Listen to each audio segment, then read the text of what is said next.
Bonjour à tous et comme chaque vendredi, on se retrouve pour votre Vienne Actu. Au programme aujourd'hui, le Paris-Nice qui est passé par Vienne hier matin à huis clos, sans public, mais on vous fait quand même partager un petit bout de l'événement d'ici quelques minutes. On reviendra aussi sur cette action de la CGT à l'hôpital de Vienne également hier. Et puis le Choco Show est maintenu ce week-end, mais dans une version très allégée, vous le verrez.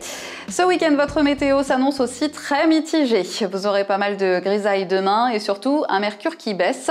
Un coup de froid qui va se poursuivre ce dimanche. Des averses sont aussi annoncées pour terminer le week-end. Une info trafic pour commencer, mais pas sur la route, sur le Rhône. La navigation des bateaux est interrompue jusqu'à lundi. La Compagnie nationale du Rhône procède à l'entretien et aux travaux de différentes écluses et barrages du Bas-Rhône. Sur les rails, l'association Auter VR a obtenu des avancées cette semaine. On vous le rappelle, elle se bat pour le retour des trains de voyageurs sur la rive droite et elle a obtenu le soutien de tous les élus de Vienne-Condrieu Agglomération.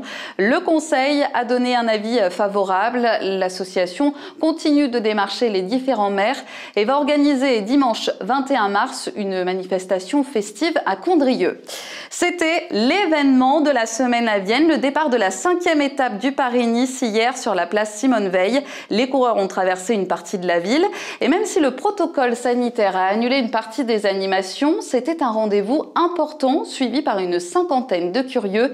Et Vienne n'a pas été choisie au hasard. Écoutez le directeur de la course, François Lemarchand. Parce que Vienne est bien située, pas loin des autoroutes. Il y a pas mal d'hôtels autour de Vienne pour les équipes et l'organisation. Et aussi parce que Vienne avait accueilli le Critérium du Dauphiné l'an passé, ça s'était très bien passé. Alors après, quand on construit Paris-Nice, donc c'est un axe de Paris à Nice bien évidemment, et l'axe passait par ici. On arrivait dans le Beaujolais, c'est ce qu'on a fait hier, et il fallait repartir pour aller à Bolène, donc ça s'inscrivait dans l'axe. Donc c'est pour ça qu'on a choisi Vienne. Alors après, c'est pas parce qu'on choisit qu'on vient, c'est quand même l'accord du maire et de la collectivité.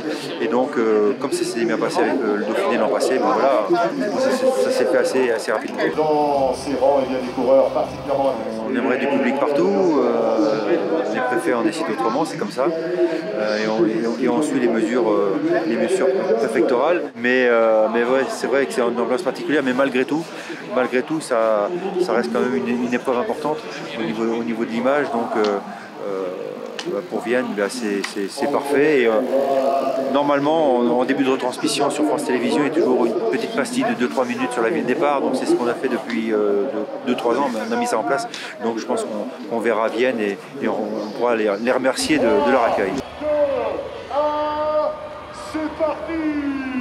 Si ça s'est bien passé, si la collectivité est contente de notre prestation, puis nous, de notre côté, si on est content de la prestation de la collectivité, et c'est le cas, on est très content parce qu'il faut travailler en amont, beaucoup de réunions, il faut, voilà, et le Dauphiné peut revenir, pourquoi pas le Tour de France, on ne sait pas, tout peut arriver. À partir de là, ça fait quand même un avantage pour la ville. Voilà, dès l'instant où on connaît la ville nous connaît, mais on la connaît aussi, on sait comment elle peut organiser, on sait comment elle est réceptive à nos remarques et à notre mise en place à notre surface technique, donc c'est un petit plus. Au départ, on a aussi pu apercevoir l'ancien champion Thomas Vauclair. Il est même intervenu dans une classe de l'école Michel Servet. Hier, une action a été aussi organisée par la CGT de l'hôpital de Vienne, un bureau des embauches pour recueillir toutes les candidatures et demandes d'emploi. Il y en a eu presque 80. L'objectif était aussi d'interpeller sur le manque d'effectifs. Les CV seront d'ailleurs remis à la direction. Une autre action bureau d'embauche est déjà prévue ce jeudi 18 mars à Roussillon. Attention, si vous devez vous connecter sur le site de la ville de Vienne, il est en panne pendant au moins 4 semaines suite à l'incendie de l'entreprise OVH à Strasbourg qui gère de nombreux sites dans le monde.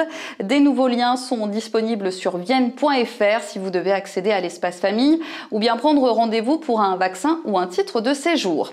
Je vous le disais en titre, le Choco Show est maintenu à Vienne ce week-end. Une vente de chocolat sera proposée sur le marché et une animation lecture pour les enfants sera aussi organisée demain à la librairie Passerelle sur réservation pour les enfants de 3 à 6 ans à 10 h, donc demain matin.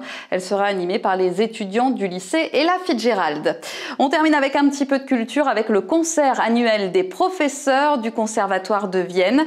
Sans public forcément, mais capté par Vienne TV. Vous pouvez le voir dès maintenant sur nos réseaux, notre chaîne YouTube et notre nouveau site internet.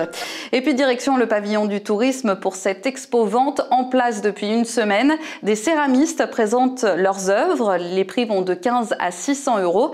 N'hésitez pas, l'entrée est libre. Vienne Condrieu Tourisme qui lance aussi un appel à contribution pour mieux connaître l'histoire de nos vignobles. Si vous avez des anciennes photos, des documents, des archives, n'hésitez pas à vous manifester pour enrichir le patrimoine viticole de notre secteur. Passez un bon week-end, une très belle semaine et restez connectés sur Vienne TV.